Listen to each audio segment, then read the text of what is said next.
Hello YouTube, it is your boy V3.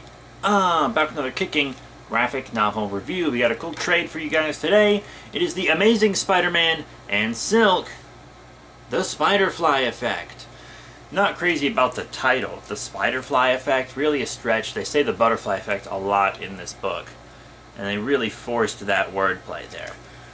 But it's whatever, it's the inside that counts, most literally. So, Amazing Spider-Man and Silk. This, I believe, was a web series. I saw it on Comixology a few times, and this is just the collected edition of the web series, so you can read it physically.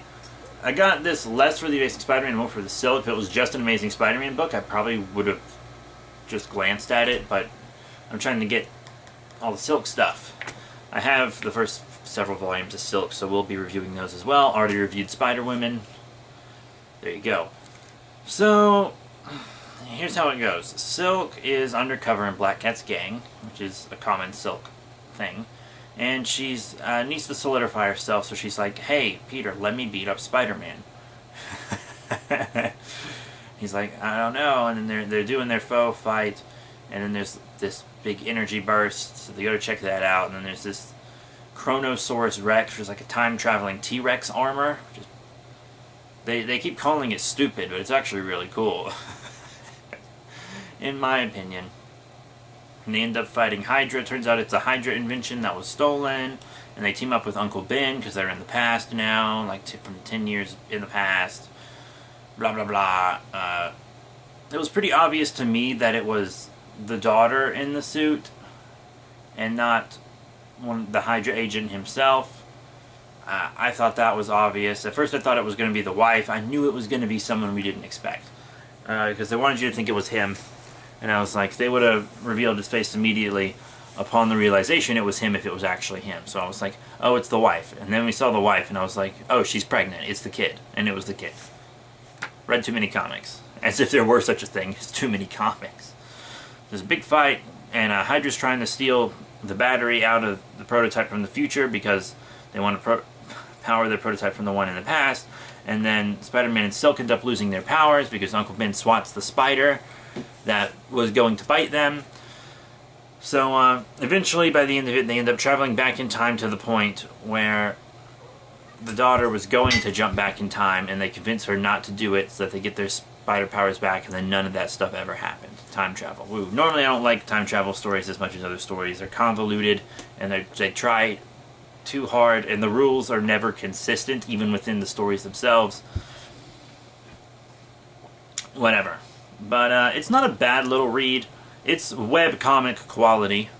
Not to say web comics are bad, but it's not going to be some big game changer. However, it does set up some Hydra stuff for the Silk book, I believe.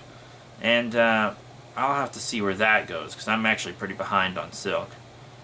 So, yeah, I'm going to give you guys just a quick read-up of it. That's kind of a thing I've been doing. Back to the beginning. Spider-Man and Silk face a date with Destiny. For years they were strangers despite their common origin. Then they were lovers. Now they're not quite friends. But when they're sent back to just before they got their spider powers, Spider-Man and Silk have no option but to put all that behind them. Can they let bygones be bygones, to stop a sinister threat to reality as they know it, and avoid accidentally wiping out the moment that gave them their amazing abilities? Maybe these two arachnochronistic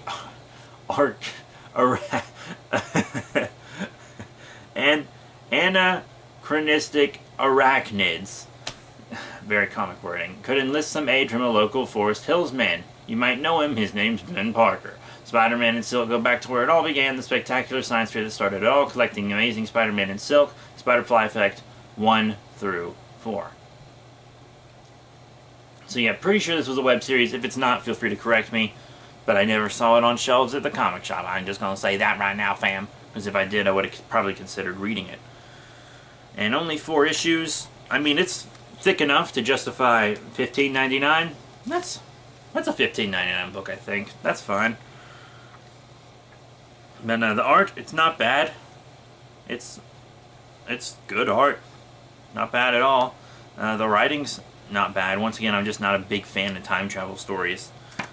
The creative team. Now, Robbie Thompson, writer.